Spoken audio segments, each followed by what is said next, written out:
In July 1980, Eagles were finishing off their tour of the album The Long Run. Tensions were already running high. They were ready for a break. And one night, that tension finally boiled over, in spectacular fashion. This is the story of how Eagles broke up the first time, and the very dramatic, long-winded legal case that followed. It was the evening of July 31st, 1980, and Eagles were due to play their final show of the tour at Long Beach Arena in California. They already had their next tour in the works, as is the nature of the music industry. However, arguably, that next tour was destined to never happen, because the band were not exactly in a good place. The recording and subsequent tour of this album had pushed them too far. Glenn Frey said the long-run sessions had been grueling, and the band had often just sat around in a daze. Victims of the inevitable burnout that comes with years of high-pressure recording and touring. Guitarist Don Felder had also arrived at this particular gig with issues of his own. The final show was a benefit concert for the governor of California at the time, Alan Cranston. Now, Felder believed that they shouldn't be getting involved with politics. Honestly, I had never cared or paid attention very much to politics at all. It wasn't a political thing, Democrat or Republican. I didn't pay any attention and didn't see the point of benefit gigs for politicians. And his thoughts on this became obvious when it was time to meet Alan Cranston and his wife. Story goes, while meeting Cranston's wife Norma, his greeting of "nice to meet you" was then followed by "I guess," muttered as she walked away. A bit rude, yeah, but surely not the end of the world. Well, Frey disagreed. That snide little comment really wound him up, so much so that he confronted Felder in the dressing room and started yelling at him. Felder, allegedly in an attempt to keep the peace, ended up walking away. This wasn't the first time Felder had been a source of tension in the band either. By this point, his relationship with them was already strained by years of resentment. A few years earlier, in the 1976 sessions for Hotel California, Felder had wanted to sing on the track Victim of Love. The other members were willing to give it a shot, but when they heard the recording, they decided it wasn't up to their standard. Don Felder, for all of his talents as a guitar player, was not a singer. And that says it all, doesn't it? But instead of having a sensible, grown-up conversation about it, the rest of the band waited for Felder to go out for dinner before re-recording the vocals with Don Henley instead. Felder was, maybe understandably, angered by this, and it led him to feeling like Frey and Henley had too much say in how the band worked. And it seemed he wasn't the only one who felt that way either, because former bass player Randy Meisner had left the band in 1977 after feeling that he was undervalued by his bandmates. He too had been feeling the effects of constant touring after the success of Hotel California. He even became ill, to the point of developing stomach ulcers. And his complaints weren't exactly met with sympathy from Frey, who, legend has it, told him to quit if he was so unhappy.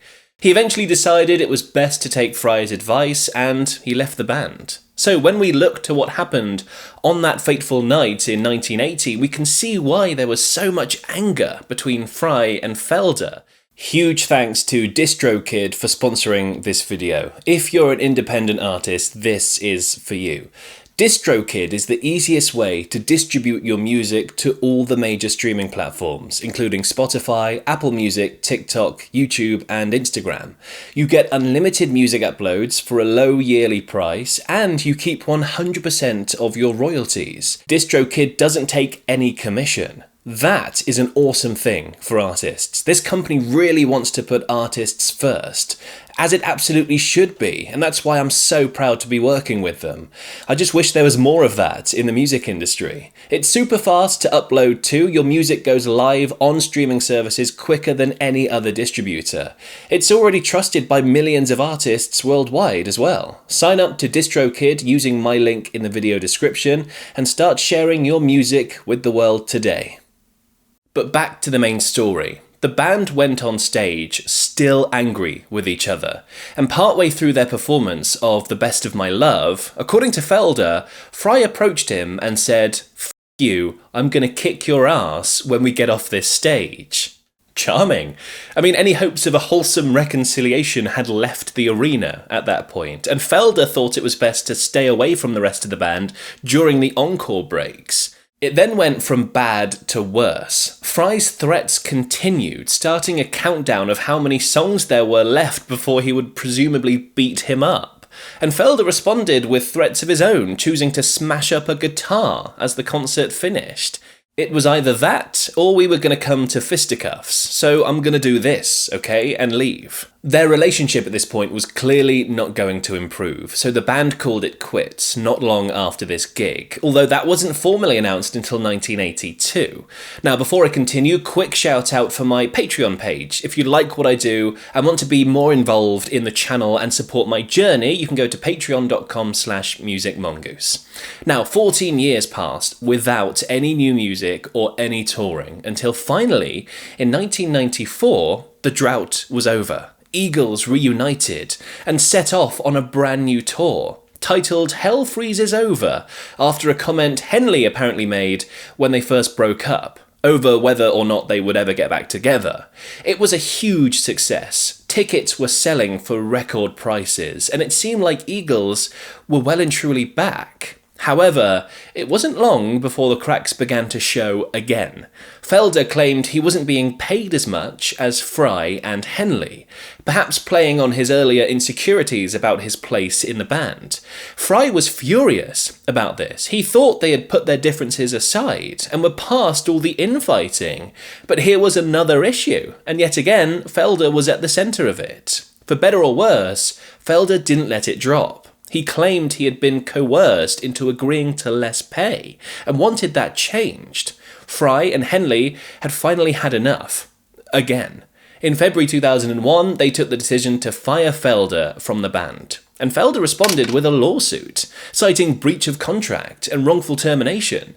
He argued that not only had Frey and Henley insisted on taking a larger percentage of the band's profits, but they had also coerced him into signing an agreement which would see the two making 3 times the profit Felder would for their 2000 box set Selected Works, 1972 to 1999. The box set ended up selling approximately 267,000 copies and earned over $16 million, a big financial loss for Felder if his allegations were true.